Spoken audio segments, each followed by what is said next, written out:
All right. Welcome, everyone. This is Bhavdeep Modi, and I'm currently serving as a project manager here at Red Lantern Analytica. And it's my great pleasure to welcome you all to today's event. And as China continues with its revisionist approach across the globe and envisions a China-led world order, the role of Xi Jinping in shaping the CCP's policies has been at the forefront of Beijing's approach, both domestically and externally. Now, with this in mind, we have with us today Mr. Adil Prad, who shall be shedding light on various dimensions of changes in the CCP and its policies after Xi's ascent to power. Now, just a small introduction for Adil. Adil Brad is a former China media journalist and editor at the BBC World Service. He holds a degree in anthropology and area studies from the University of British Columbia. He currently writes a column named Eye on China for the Print India. We're very lucky to have you, Adil. Welcome on this event, and we look forward to hearing from you. Thanks for inviting me. I'm really excited to share that I have, and I'm excited to learn from you as well. Same here, same here. Beginning with the event, Adil. So my first question is a bit laden with context. Now, as we all know, the CCP's centenary celebrations are approaching on July 1, and massive ceremonies, patriotic film screenings, history lessons, and even mass weddings are planned as a part of these celebrations. And the entire idea behind these celebrations, the aim of these celebrations is to eulogize the Communist Party and extolling the Chinese dream of Xi Jinping. Now, in this context, what are the primary changes that you feel that Xi Jinping has brought to the CCP after his ascent to power? Now, first as the General Secretary of the party and then as the Chinese Premier. And if you can shed a little bit of light on this particular fact, that how do you think that Xi's own ideas and his own brought up has shaped the policies undertaken by the CCP? I think the first major change we should attribute to Xi Jinping is the removal of the term limit. So he removed the term limit in 2018. Technically, Xi Jinping was supposed to step down in 2023, but it doesn't look like that's going to happen. The 2023 Lianghui session is around the corner, but it doesn't look like Xi Jinping will step down. So that's the major change that I consider that we should think about. The other change I would say is Xi Jinping has used the party history to elevate his own role. He has elevated himself to the level of Mao Zedong, which has not been seen for a long time, and this is something that starts a process where you have escalated a certain position for yourself, and you're trying to live up to that sort of position that you have now created within the party, and that adds more expectations. I think he's trying to live up to the expectation that he himself has created. So that's the second change I would attribute to Xi Jinping himself. Another change, we have to remember that Xi is he's a son of the party elite in the CCP. His father was in the Politburo. He was part of the ministry as well. He was a vice minister back in the day. And he had a very interesting role in Xinjiang, where he gave Xinjiang more autonomy. And if you compare to his father's own legacy to what he is doing, we see that he's trying to almost flip his own father's legacy, and which is something I see as a sort of like there's a Freudian thing going on there, in my own understanding, that he's trying to go above and beyond his own father's legacy. So that is an important context we should remember. Some of the other things that I attribute to Xi Jinping are BRI, the Belt and Road Initiative, which is his own signature project that he started right after he came to power in 2013. So some would say that Xi Jinping essentially rebranded some of these old projects and then put them together into a campaign with his own name. But we've seen there are new funding options that have been created for projects all across the world. especially infrastructure projects. And we can see that in Sri Lanka, across Africa, Southeast Asia. So that is his own legacy. And he's very keen on preserving that legacy by making sure BRI doesn't fail. So you'll see lately BRI has been trying to adjust their strategy. They're trying to be careful, who gets the money. The countries are able to pay back. If they cannot pay, they can adjust the debt. So there's some reconfiguration going on. And those are some of the key aspects that I think we should remember when you think about Xi Jinping. There are other things like propaganda machinery that he has hiked up, and he has sort of picked the style that Mao Zedong had back in the day. And I would say we should keep an eye on that. The only other point I will make is his other legacy is the attack on the private sector in China. He's gone after some of these giants like Alibaba, Tencent, and he's trying to rein them in, sending out the message that there's nothing above the party, so you should stay below and maintain your status within the party according to what's been ascribed to you. So those are some of the key features I think we should keep in mind when we think about his legacy so far. Absolutely, absolutely. And in fact, his maneuvering himself as the indefinite leader of China, the aspects of PRI and the propaganda that Xi Jinping has been undertaking, these are some of the very important things that we're going to be talking about in detail in this conversation. So now, moving on to my next question, which borrows from your statement that Xi Jinping is maneuvering himself to remain in power indefinitely. Now, in this particular regard, especially for the past 2 or 3 months, we've seen that there are a lot of questions on the future of CCP. And at the same time, there has been a lot of reports that have come out and stated that, in fact, the cadres in CCP are witnessing a lot of infighting, and that Xi is trying to crush dissent, whatever little or more dissent that is there in the CCP. He's been trying to crush that. Now, in that particular context, what do you think is the impact that Xi will have in the future? And what will be the future of CCP if we must talk about this fact that, Xi is going to remain in power? And if at all we see that, there will be a power struggle in the future, how do you think that's going to play out?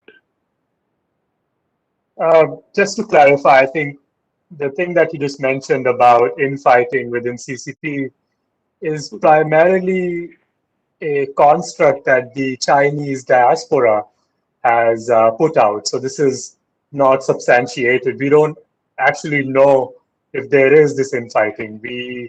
I would suggest we should look at someone like Kaisha, who used to be an instructor at the party school in Beijing, and she's one of the defectors, and she's living in the US right now. We should look at her own narrative, what she said. She said that there is no opposition to Xi Jinping right now. There might be some differences between the factions, and those remain, but those factions are not powerful enough to take on Xi Jinping. He has his own faction. I recently wrote an article for the print where I talk about his faction, the Zhejiang faction that he has created for himself, and that's the base of his legitimacy. And I would say there is no such major opponent to Xi Jinping right now. There were indeed some rumors about Li Keqiang, who is the premier, challenging Xi Jinping. This is towards end of 2020. But again, those rumors have not been substantiated. Those are, again, repeated by the Chinese diaspora in US and Canada and Europe. So I would say there is not much to when we say there is some sort of infighting. There are definitely differences around how to frame China's image, but broadly, there is quite a big support for Xi Jinping. Absolutely. And in fact, this is the kind of answer that I was actually looking forward to because, at this point, we don't have much knowledge on this particular fact that is that infighting still there. So very rightly pointed out in that particular aspect. Yes. Now, moving on, I would actually like to delve more into the aspects of the foreign policy of China under Xi Jinping. Now, as you said, that the Belt and Road Initiative is a flagship initiative by Xi Jinping. Now, in that particular context, the BRI seems to have put a lot of countries prey to the Chinese debt trap diplomacy. And similarly, the Chinese coercive actions in the South China Sea and the rising tensions with the United States reveal sort of Beijing's revisionist tendencies, so to say. And in fact, Chinese have made a lot of overtures in the maritime domain when we talk about the Indian Ocean or even in Africa, in and around Africa as well. Now, in this particular regard, is China on the way to establish itself as a global hegemon? Or do you think that China is going for that particular aim of having a Chinese-led world order, wherein they see themselves as replacing the US-led Western world order? China's definitely had some success in that arena of setting standards and making your own space in the world order.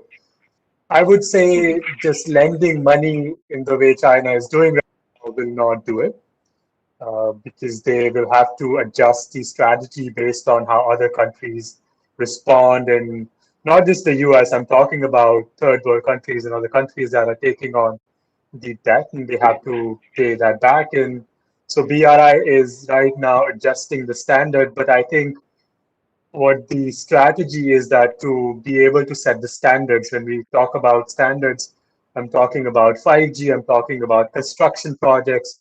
So the countries may not be able to build exactly what China hopes that they will, but in the process, they would have accepted a sort of Chinese set standard.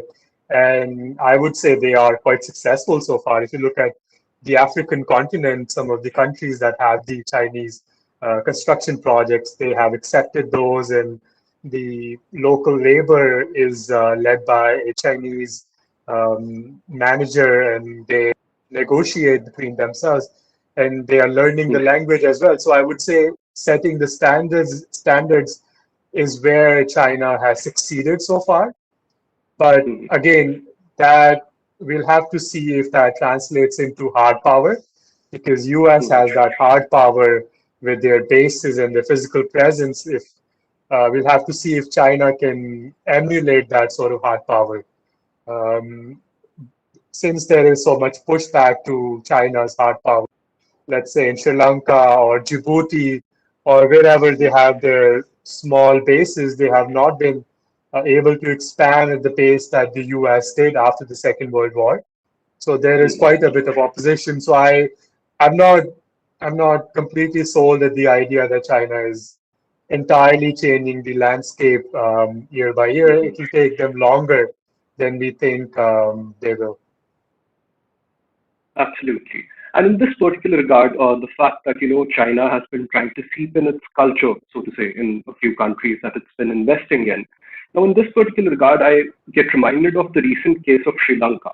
Now, if I'm correct, there were a few banners on the projects that the Chinese and the Sri Lankans had taken jointly, and these banners, they did not have the Tamil language there. In fact, these banners had the Chinese language.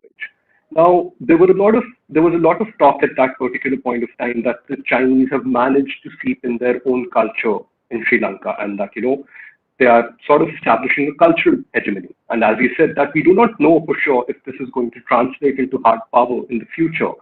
But till what an extent do you see that China is establishing the soft power hegemony or the cultural hegemony in a few countries?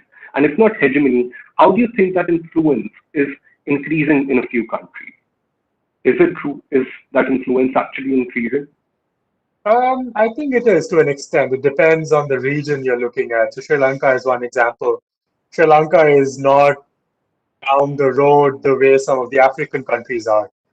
In Djibouti, in Ethiopia, along West Africa, I would say those countries are a good example of what China hopes to achieve along the on the long time. And the other, some of the good examples would be in Latin America, where China has big influence right across the US, which is traditionally considered US's own neighborhood, and they've established decent cultural influence in these countries in Latin America. So there are these pockets, I would say, where China succeeded so far, but there is quite a bit of work to be done for China to, to sort of translate that into other regions. Like Southeast Asia has its own influence because of the diaspora, the Chinese diaspora that lives in Southeast Asia. They don't have to exactly, work on developing such sort of hegemony that you mentioned. So Right. there are these pockets where they've been successful, but they've also failed. Like in Europe, you don't see any of that. Like Europe, they've taken the money from China, but they have not accepted the sort of cultural practices and norm, the standard setting that China wants to push. So yeah, I wouldn't say there is a blanket strategy that China has, and this is something you'll read in the media again and again. This is repeated by even some of the international media that China has a blanket strategy that they go in and apply to all the regions of the world.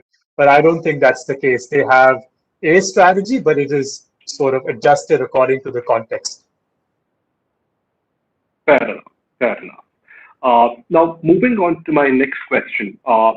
China, since the outbreak of the COVID-19 pandemic, has taken extremely aggressive actions with respect to Hong Kong, Taiwan, and even Tibet. Now, if we talk about Hong Kong, it enacted the new national security law. And when we talk about Taiwan, China has increased its aerial and maritime maneuvers around Taiwan. And at the same time, it is also undertaking brutal actions to suppress the Tibetan sovereignty. Now, in this particular context, what are the underlying motives behind such moves, and what can we expect from China in the future with regards to Hong Kong, Taiwan, and Tibet? And talking specifically about Taiwan, will China make a military move on Taiwan as suggested by some of the experts, especially in the United States? And if I'm correct, one of the ex-generals in the US Army had recently penned down an article on the same that, Taiwan could be attacked by China in the next 6 years. So yes, what is the future of China when we talk about Hong Kong, Taiwan, and Tibet? Well, with the case of Hong Kong, they've passed the national security law, and the law is now doing work. Some of the journalists who've been arrested in Hong Kong, Apple Daily, which was one of the very prominent newspapers in Hong Kong, they've had to shut down because their assets have been freezed. So I think Hong Kong is now going to be more like mainland China. That's the end goal. They want to make Hong Kong into another Shenzhen or Shanghai. They want to make it a city which is directly under Beijing and listens to Beijing more carefully than it had in the past. So Hong Kong is something we should consider a lost case, to be blunt. There is no other scenario that I see for Hong Kong at the moment, and that's also because there is support for that national security law that China has passed, and there are people who support national security law in Hong Kong for different reasons, for bringing about stability, and there are different messages sent out by Beijing, which some have bought, uh, which is essentially propaganda, but people have bought into that narrative for their own interest, and there are other explanations for that. So if we talk about Taiwan, Taiwan is an interesting case. I don't personally believe China would try to invade. They will continue their strategy of waging war below the threshold. That's what they have done, and that's what they continue to do. They will threaten, they will send in their jets, and they will even send their aircraft carriers, and that's the thing they want to do. Um, the problem with the whole invasion argument is that you have to look at what is at stake here. If China is not able to completely control Taiwan, that means that this directly put CCP's legitimacy into question. There'll be people who will be asking questions, why could not you do this? And this is this will open a whole can of worms, and this is something CCP does not want to do. So, and you read like military history, and there are examples where controlling an island is not an easy thing. Like you might have more aircraft carriers, you might have more ships and planes, but that still does not translate into waging a successful campaign.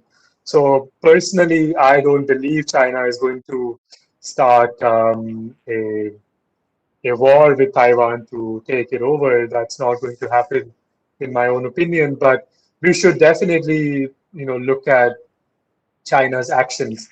China will continue to influence Taiwan's domestic politics as they have done. They use all sort of measures, which could include anything from subversion, espionage, influencing local elections, and they will continue to do that. But invasion is something I think they are not going to try. They may even fire one of their S-400s into the water near Taiwan, but I don't think invasion is on the cards right now. Right. Fair enough. Now that we're talking about the Chinese aggression, I would actually like to talk a little bit about Beijing's role in international organizations. Now, despite having a sort of a despicable record in human rights, the Uyghur genocide is a case in point, it was interesting to see that China was voted as a part of the United Nations Human Rights Council. And at the same time, there has been a lot of talk about China influencing the WHO in doing its own bidding, especially since the pandemic broke out. Now, I don't know, it seems to me that China has put its money and influence to good use here. Now, how has the Chinese bureaucratic system managed to find loopholes in international organizations to maintain its place in them? And more importantly, how is it that none of these organizations actually hold Beijing liable for blatant violations of international law? Like, is it even true? And how are they doing it actually? That is my entire question. The first answer is money, the money power. The US has not paid their bill for the United Nations. They owe something like $2 billion to the United Nations, which is still pending. And China is willing to double the money they pay to the United Nations. So, and the UN is such an organization which is corrupt, I'll be honest. If you look at their working across the world, they're happy to take the money and perhaps not do even China's bidding if they might want to do that. But to an extent, China is one of the big contributors to the UN and other organizations, and they have worked on their messaging. While the US was busy in the Middle East, China was working on stepping up their role in the United Nations. They have done this for years. This did not happen overnight. They sent out diplomats. They have way more diplomats than even India has right now. So they are investing in these things that we in India have not, or any other country have. So this is money power. This is institution building that they went into these areas which other countries have ignored, and used that opportunity which was there because of the infighting between Russia and the US because of Syria context, and they used that whole geopolitical environment before 2016 to build up their presence at the UN and to insert some of the language that Xi Jinping himself has said in his statements. Things like community of shared futures, which is a common term used by Xi Jinping and some of the other Chinese leaders, and they've used to insert that language into the UN Charter, and it's there. So they are very consistent with their messaging, with their effort. So it's not that this happened overnight. So it's a mix of money, power, as well as the setting, the geopolitical environment that allowed them to do this sort of work, and they are just reaping the benefit right now. Absolutely. And talking about China covering up its tracks now, since we're talking about the Chinese influence, both in terms of money and about the geopolitical influence that they have. Uh, in the past 2 or 3 months, we've seen increasingly credible evidence emerging about the lab leak theory in case of the COVID-19 outbreak. and the fact that the coronavirus was indeed engineered at the Wuhan Institute of Virology. Now, it's a huge debate that is going on, that whether it was engineered or not, or whether China did it knowingly or not. So this is something that I would like to take your opinion on. What is your take on the entire debate that is surrounding the lab leak theory? Right. I think we've seen some resurgence in the whole lab leak theory within the last month or so, primarily because of some of the scientists who came out and they said that we should closely look at the lab leak theory once again, and we have missed out some of the key details in the genome. I think this is the work of the scientist and virologist, and if you look at what's happened in the past week, some of the same virologists who had started ringing the alarm bell are now saying, "Oh, sorry, we sort of said things that we should not have said. We should not have used words like smoking gun in one of the articles which was published in the Bulletin of Scientists, American Scientists. And that Mhm. bulletin was widely shared in, I think, month of May, when everybody started talking about the lab leak theory once again. I think it should be investigated. There is no reason we should not investigate the lab leak theory. But again, this is up to the virologists and the experts who know the genome, who study these things, who know the science of it, who can explain, who can give us evidence. Like all we have is anecdotal evidence. Or there is this cave in Yunnan where it could have started. Like that genome is quite similar to SARS virus, and these are all anecdotal evidence. I don't think virologists have been able to connect it to that lab in the way some of these popular theories have argued. So we still have to work on connecting the sort of passage of virus from the animal to human Mhm. beings, and I think this is all out there. Though let's look at a scenario where, let's say, China did leak the virus in the lab. Mhm. Has China really done well? I don't think so. China is struggling itself. If they had a strategy, kind of a strategy where they're going to leak it on the world and then all of a sudden they'll turn into another America and they'll take over everything, they have not been able to do that. So I Right. personally don't believe this is some sort of warfare or agenda on part of China. They have COVID cases going up all again in Guangzhou and southern China. They're not able to control it themselves. So so yeah, I mean, lab leak itself as a theory, as an accident remains. I'm not entirely discounting it, but at the end of Right. the day, all these theories which are coming out of the primarily, I would say it's Chinese diaspora in US, which is quite active in spreading these stories. They have their own interest behind doing that. That will not prove anything until and unless either we have a defector, a person who works for the Chinese government saying, okay, yes, this is what happened. Here is the evidence. Until that date, Right. we will never know. Well, fair enough. And I noticed a common theme in all the answers that you've given, Adil, that Chinese propaganda is a central part of Xi Jinping's strategy on the whole, both at the domestic front and at the international front. And it would be a great blunder if we leave out the question of the Chinese propaganda. Now, Xi Jinping has shown his ability to control the narratives by employing a very strong propaganda machinery, if we can call it. And a glaring example of this is the wolf warrior diplomacy. But more recently, it was very interesting to see that Xi called for building a lovable image of China, once again highlighting the propaganda that he plans to undertake.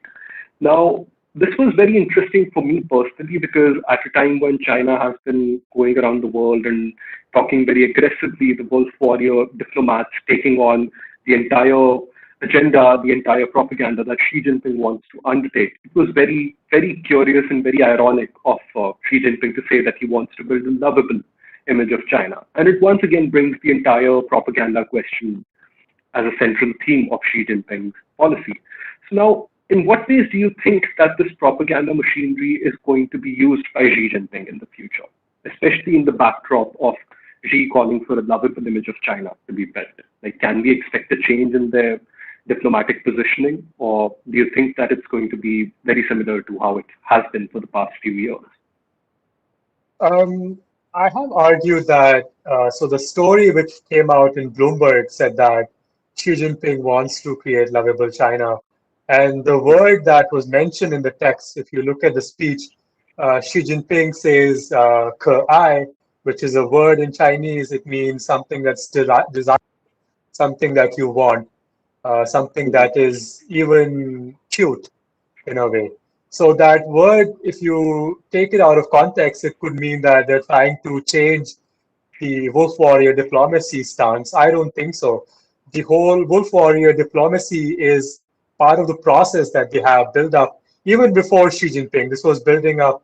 There was a style coming in place, and there was a gap in the whole Chinese story the time of Hu Jintao, where they wanted to be more assertive on the global stage. Hu Jintao was not exactly a very powerful leader within the party setup. So the diplomats and the leaders were looking for a leader like Xi Jinping. So Xi Jinping did not create this whole narrative out of thin air. He is part of a broader movement that he has channeled within the party, and so he's building up on that. I don't think that whole wolf warrior diplomacy style is going anywhere. It is going to stay here, and we'll have to deal with it. In terms of propaganda, the propaganda machinery keeps improving year after year. They have the Cgtn model, which is essentially employing journalists from other countries and editing their narrative to suit China's own style. So these journalists could be somebody from the UK, or even there are some Indian journalists who work for CGTN and they write op-ed. So they use that third person voice to create a narrative favorable to China. And the CGTN model is working quite well, and they have channels in Arabic and French and Russian. And this is something interesting. We only pay attention to Chinese propaganda in English, but let's say, or even Chinese, but there is propaganda being done in Arabic, for example, in Russian. So they are expanding into this whole new sort of sphere, which I would say Russians were good at. So they're learning and even mastering that art of subversion from the Russians. There is even some evidence that there is some cooperation between China and Russia on the propaganda campaigns. So they have developed this whole CGTN model, which goes top down. The message is sent from the top, and then the journalists working within the organization have to craft their story based on that narrative. And if you look at, so part of my work is I compare the propaganda on different platforms. Let's say CGTN will publish a story, and then there's a story in Chinese media. I look for the similarities between these platforms. You see there is more synchronicity, there's more coordination between these platforms now, and which tells you that they are working more in a consistent manner to send out that singular message. Let's say, which is the case of the message on Xinjiang. On Xinjiang, they want to send out a message that there are no camps in Xinjiang, no internment camps. And you'll see that same message on CGTN and also on Xinhua and Global Times, and that's coordinated all across these platforms. So yeah, I think instead of just looking at Global Times, which is very popular in India because of certain reasons, we should compare and contrast the messaging to understand what are they trying to achieve all across the world. Absolutely. And I'm actually very happy that you brought in the point of, more coordination between Russia and China. Now, I'll come on to this a bit later, but I really want to talk about the dynamics of the India-China relations here. Now, since the Galwan clash last year, we have been witnessing the deteriorating ties between New Delhi and Beijing, and Chinese adventurism has continued unabated. And at the same time, we see that Beijing is increasing its support to Pakistan day by day, be it through the CPEC or be it through defense exchanges. And at the same time, China has grown extremely aggressive in the matters of POK. and at the same time at the eastern border with India in Arunachal Pradesh. And now, on a separate note and on a similar note, as you said, that we see a lot of coordination happening between Russia and China.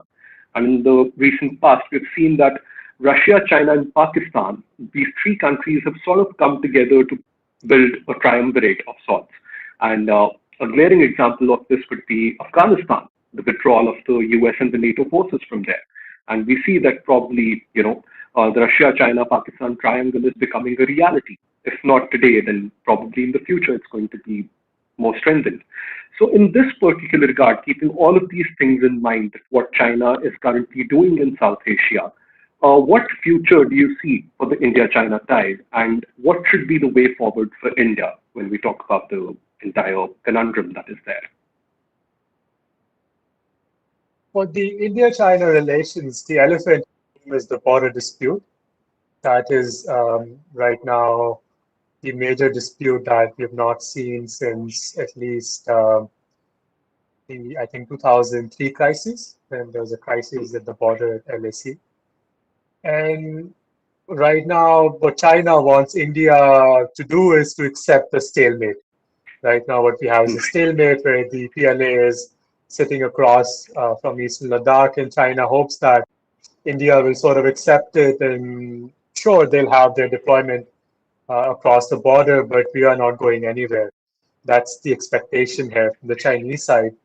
And I'm sure the diplomats are negotiating. There are these discussions going on, and they have not reached something which could be considered an exchange of ideas and something, or even exchange of something physical in terms of what China wants from India so that China can pull out their troops.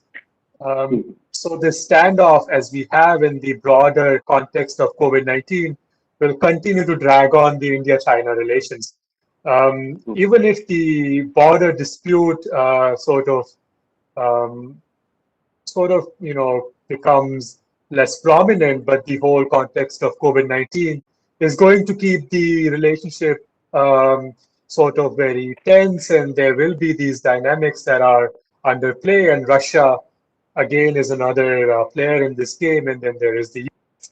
So we are looking at what we would call great power competition, essentially, and that competition um, is not just fueled by China's actions. It is also fueled by the particular context of COVID-19 and US trying to figure out its own image. The US is also sort of clueless what they want.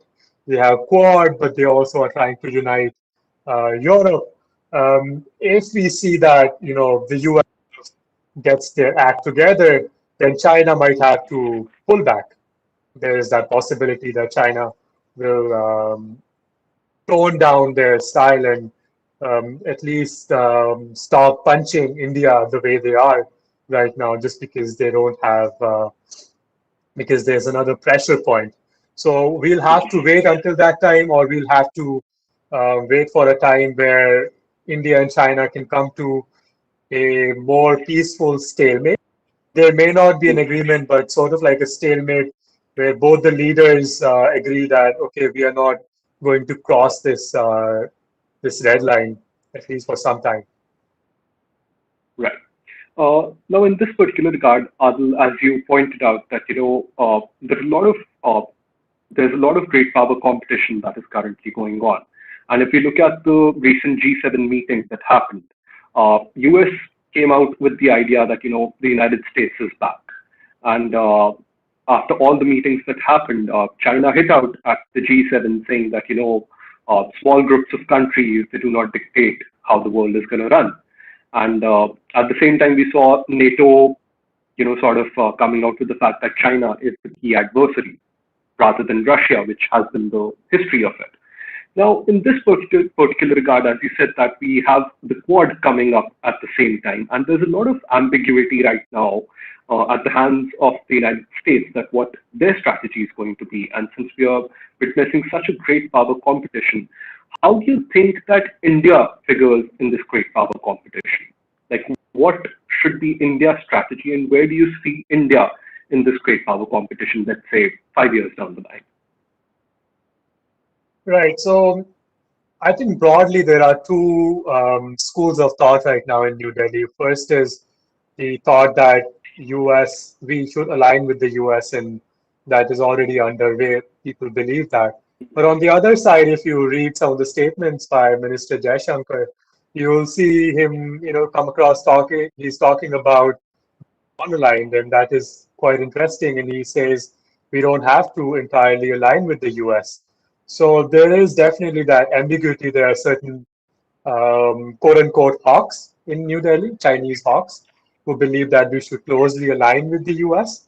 But I think within the South Bloc, if I understand that correctly, my reading is that there are people who believe we don't have to align so closely with the US because that will upset China, and we already have a border standoff.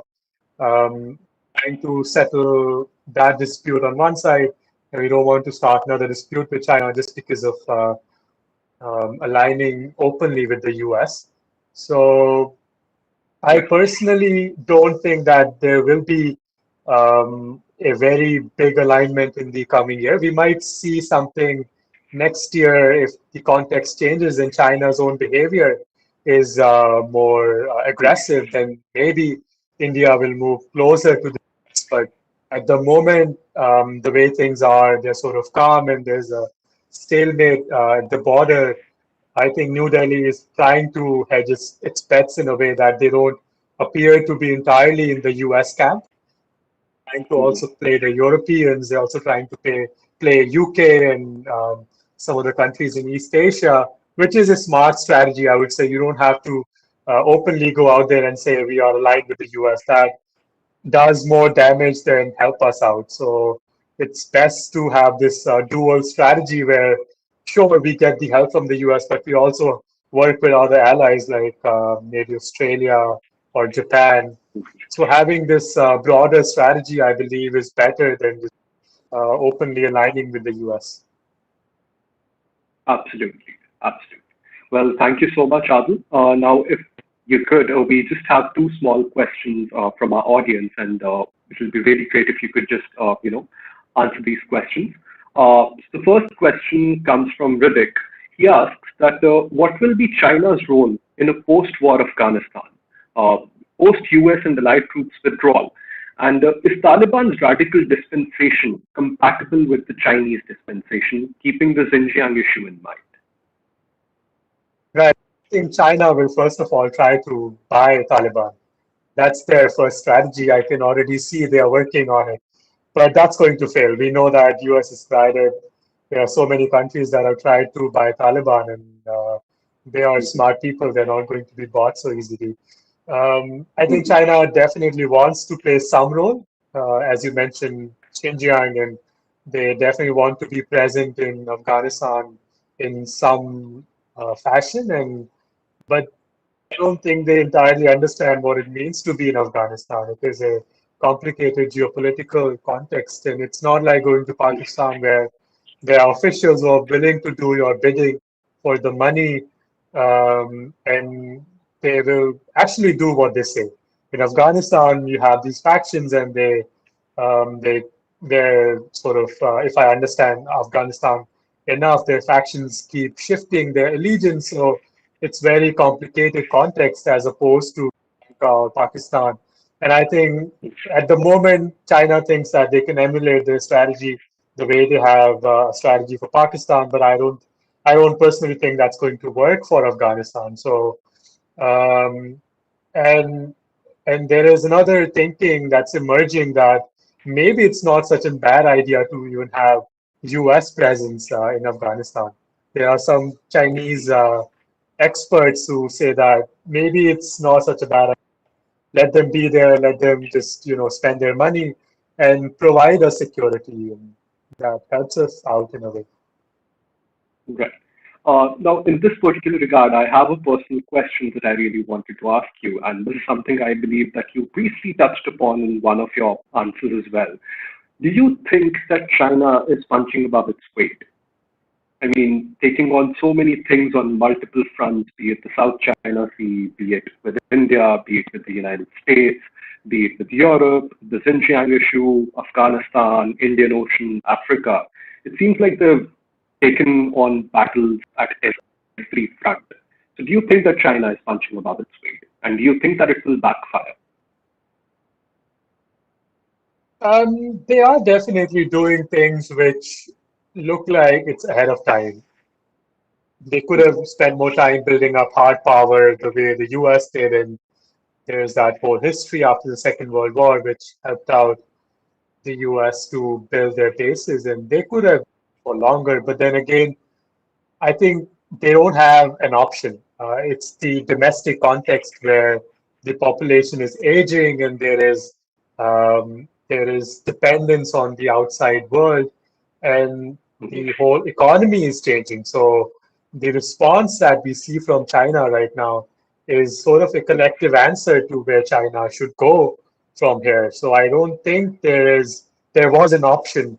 If they had another leader like Hu Jintao,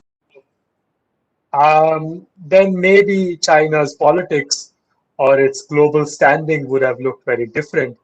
Um, but I think they're quite happy with the way things are going right now, even though we might think that this is not working out for China.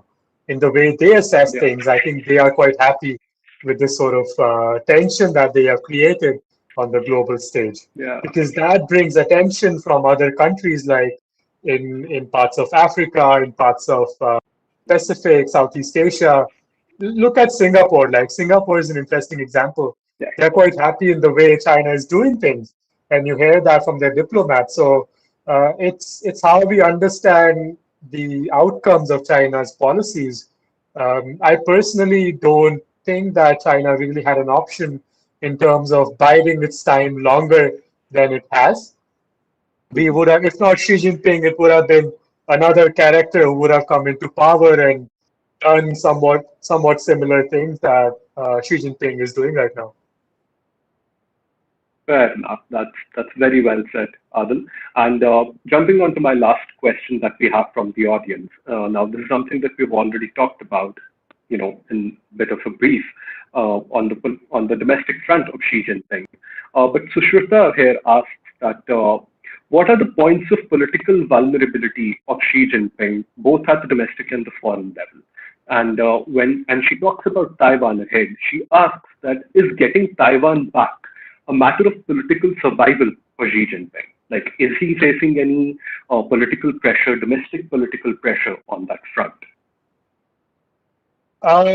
No, the plain answer is no. And this is something that is exaggerated again and again in international Mhm. media. This is not, attaining Taiwan is not a sort of dream that most of the people aspire, and if they don't get it, they would not be able to rule China.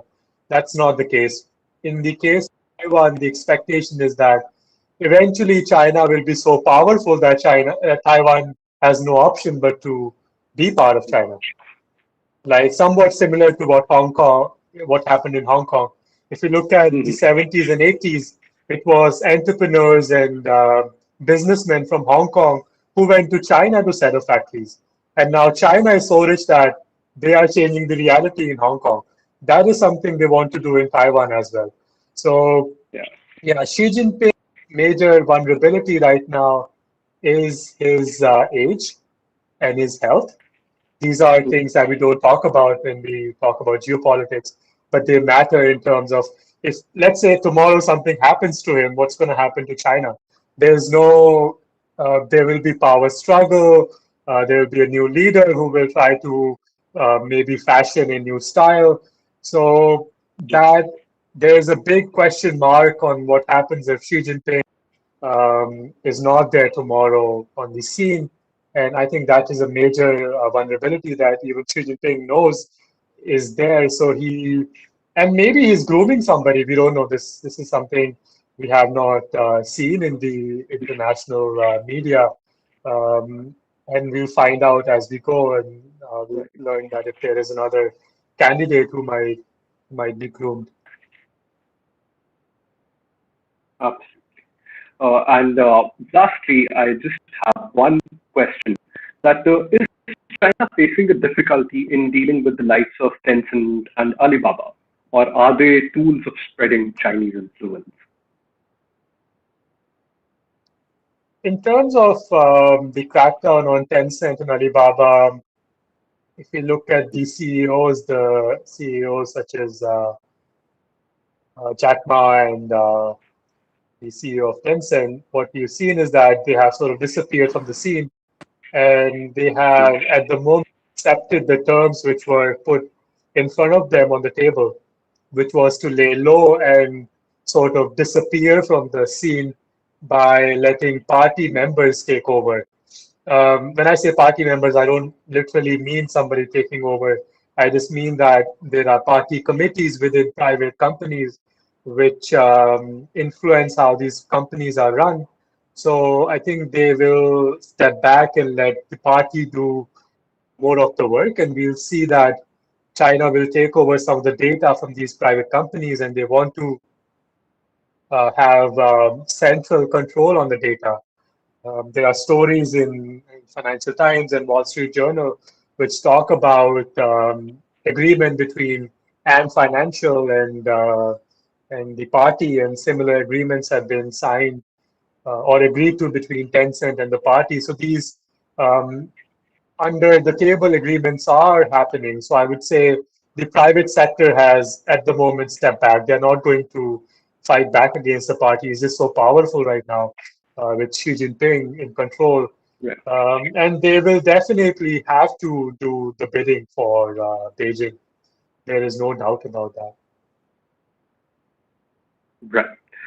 Thank you so much, Adil. And this has been a lovely discussion, and it has been extremely enriching for me personally. And I'm sure that our audience and our watchers have felt the same way. Thank you so much for taking out time for this conversation with us. Thank you so much. Thanks for inviting me. This was really interesting. Thank you so much. Thank you so much. And we look forward to have more interactions with you, I hope. For sure.